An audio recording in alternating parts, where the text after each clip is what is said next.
আল্লাহ বলনেওয়ালা, রব বলনেওয়ালা ব্যক্তির উপর এক এক করে মুসিবত আসতেই থাকে, ঠিক কিনা?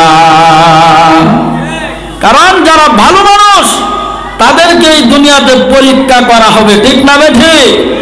তখন এই পরীক্ষার মধ্যে অটল অবিচল থাকতে হবে, এই পরীক্ষার উপর ইস্তেকামত থাকতে হবে।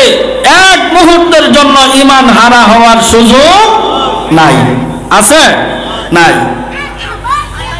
এমন একজন পয়গম্বর আল্লাহ পাক রব্বুল আলামিন সূরা সাফফাতের মধ্যে উল্লেখ করেছেন।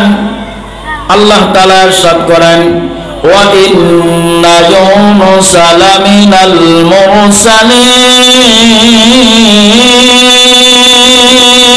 আল্লাহু আকবার ইয আবাকা ইলাল ফুলকিল মাশহুন।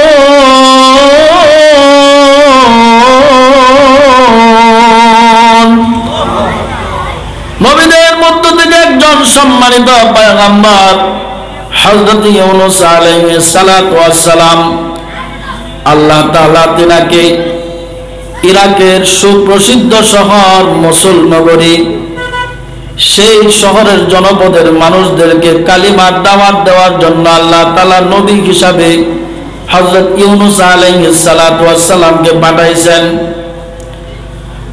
শহরের সমস্ত মানুষদেরকে কালিমার দাওয়াত দিয়েছেন, মানুষদেরকে বোঝাইছেন আল্লাহর হুকুম পালন করার জন্য, আল্লাহকে বিশ্বাস করার জন্য। কিন্তু একজন মানুষ ইউনূস নবীর কালিমা গ্রহণ করে নাই, বরং কালিমা তো গ্রহণ করে নাই, ইউনূস নবীর সঙ্গে ঠাট্টা বিদ্রূপ শুরু করে দিয়েছে। আল্লাহর পয়গম্বর হযরত ইউনূস আলাইহিস সালাতু ওয়াস সালাম সঙ্গে সঙ্গে তাদের ঠাট্টা বিদ্রূপের কারণে তাদেরকে বলেছে, তোমরা যদি কালিমা গ্রহণ না করো, রবকে রব বলে স্বীকৃতি না দাও, এই যে দেখো আসমানে আল্লাহর আযাব ঘটতেছে, যেই কোনো মুহূর্তে তোমাদেরকে আল্লাহর আযাব পাকড়াও করে ফেলবে। আল্লাহু আকবার বলেন।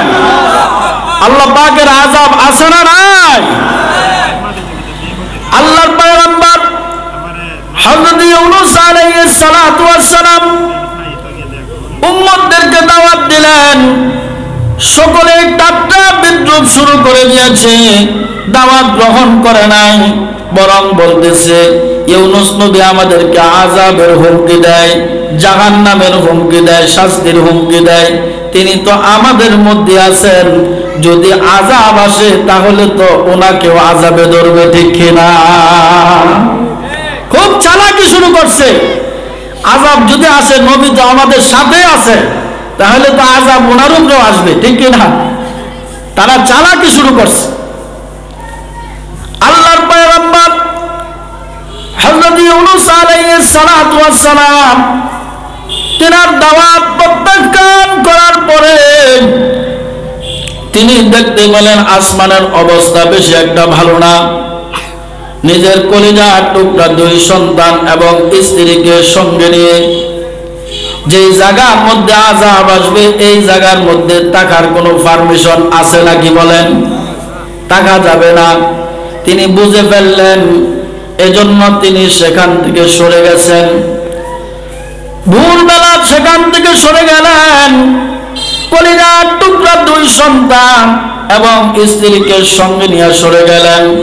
আমার ভাইয়েরা, আমার বন্ধুরা, আপনাদেরকে আমি প্রশ্ন করতে চাই, মানুষ কি তার জন্মস্থান, তার ঘর, তার বাসস্থান থেকে স্বাভাবিকভাবে সরতে পারে না অস্বাভাবিকভাবে? অস্বাভাবিকভাবে। যখনই বিপদ আসবে তখনই তো মানুষ জীবন রক্ষা করার জন্য আরেক জায়গায় হিজরত করে, ঠিক কিনা? মানুষ তখন আর এখানে থাকতে চায় না, স্বভাবজাত। নবীও যখন দেখলেন আযাব আসতেছে, তিনি তার বাচ্চা এবং স্ত্রীকে নিয়ে অন্যত্র চলে যাইতেছেন।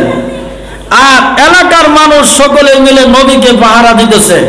হুজুর যতদিন পর্যন্ত আমাদের মধ্যে আছেন, ততদিন পর্যন্ত আযাব আসার কোনো সম্ভাবনা নাই। মানুষগুলো চালাক কিনা বলেন? আমাদের থেকে কম না বেশি? বেশি। আমি বলি এই জামানার মানুষ আরো বেশি, ঠিক কিনা? আরো বেশি চালাক। দেখেন, এরপরে ইউনূস আলাইহিস সালাতু ওয়াস সালাম তিনি ভোরবেলা চলে গেলেন। এক হলো বিপদ, আযাব আসতে